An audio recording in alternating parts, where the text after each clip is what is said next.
इंसानी रवैयों के तजादात पर मबनी कभी मैं कभी तुम की 28वीं और 29वीं किस्त में एक और बहुत बड़ा तजाद सामने आया। एक तरफ शर्जीना है जिसके लिए मुस्तफ़ा की केयर ज्यादा अहम है।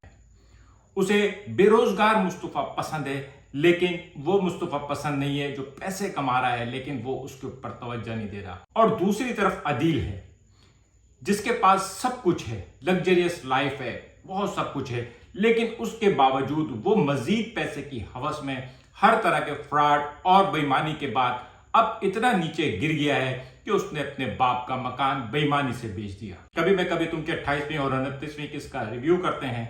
अगर आपने अब तक मेरा चैनल सब्सक्राइब नहीं किया तो प्लीज मेरा चैनल सब्सक्राइब करें और बेल आइकन प्रेस करें। तो दोस्तों, जिस तरह से मछली के शिकार के लिए चारा डाला जाता है, अदील साहब को चारा डाला गया और अदील साहब ट्रैप हो गए।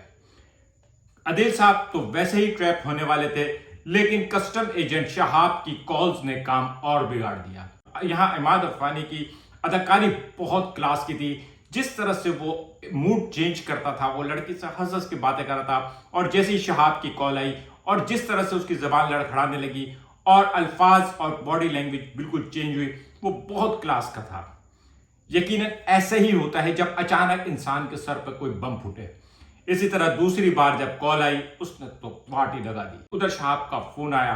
अदील साहब जो एक यंग लड़की को प्रेजेंटेशन सिखा रहे थे, बता रहे थे कि किस तरह से कंपनी में प्रोग्रेस करते हैं जब नए नए आते हैं, कि उस वक्त शहाब की कॉल आई और अदील साहब घबराहट में कॉल सुनने बाहर गए और उस लड़की को मौका मिल गया कि उसने लैपटॉप से सारा डेटा कॉपी कर लिया और वो डेटा उनके ससुर तक पहुंचा और ससुर के साथ रबाब तक पहुंच गया। और ये पहली बार है कि विलन के आने पे लोग खुश हैं। ठीक है, वो आके जो कुछ करने वाली है, लेकिन उसके बावजूद वो जो कुछ भी करेगी, लेकिन उसकी वजह से अदील का जो गेम है वो सामने आएगा। नसीमा भट्ट जो थी, उसका सिर्फ वन विंडो ऑपरेशन था, उसे अदील चाहिए था। अगर अदील उसके पास रहता, उसके साथ रहता, तो उसे दुनिया की किसी की फिक्र नहीं थी। लेकिन अदील ने इस ड्रामे में जो जाल फैलाया था फाइनेंशियल और मॉरल क्राइम्स का, अब उसकी लिमिट ये थी कि उसने अपने पेरेंट्स का जो घर है वो इंतहाई फ्रॉड के जरिए बेचा।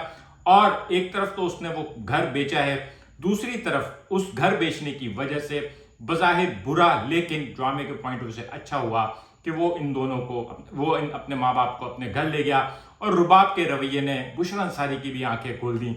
एक तरफ रबाब के रवैये ने बुशरा अंसारी की ये आंखें खोल दी कि वो जो उनकी लाडली बहू थी, चहेती बहू थी, वो कितनी घटिया है। जब दूसरी तरफ जब अदील ने कहानी सुनाई कि ये मजबूरी में आए हैं, इनको मजबूरी में घर बेचना पड़ा है क्योंकि सिदरा के ससुराल वाले ब्लैकमेलिंग कर रहे थे, तो उसके साथ ही बुशरा अंसारी साहब जो है वो शगुफ्ता पहली बार इस ड्रामे में उनकी आंख में आंसू आए हैं और उनको पहली बार मुस्तफ़ा याद आया है। अरे मुस्तफ़ा से याद आया कि इस ड्रामे के हीरो हीरोइन तो मुस्तफ़ा और शर्जीना है। 28वीं और 29वीं किस्त में ड्रामा जो है वो अदील और अदील की हरकतों पे आगे बढ़ रहा था, और उसके साथ ही अब अंदाजा हो रहा है कि कंक्लूजन है मेरे ख्याल में हार्डली ये नेक्स्ट वीक या नेक्स्ट वीक जो है ये ड्रामा खत्म हो जाएगा, क्योंकि शर्जीना और मुस्तफ़ा के दरमियान कितनी ही लड़ाई हो जाए, कितनी ही मिसअंडरस्टैंडिंग हो जाए, वो एक एसएमएस की मार है।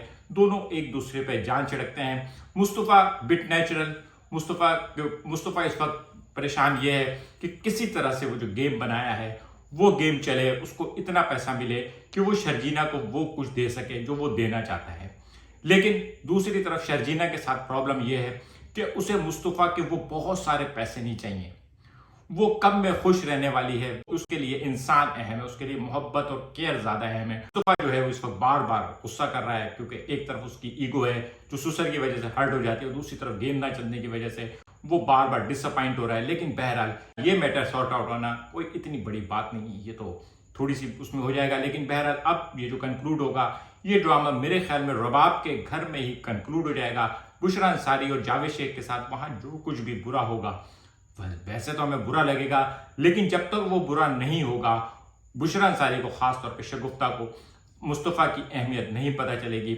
और ड्रामे का एंड तो यही होना है कि मुस्तफ़ा जो हीरो है, जो अच्छा है वो अच्छा हो, और अदील जो बुरा है लेकिन अच्छा बना हुआ है, उसकी बुराइयां सबके सामने आए। ये ड्रामा आप सबको एक्सपोज करने जा रहा है।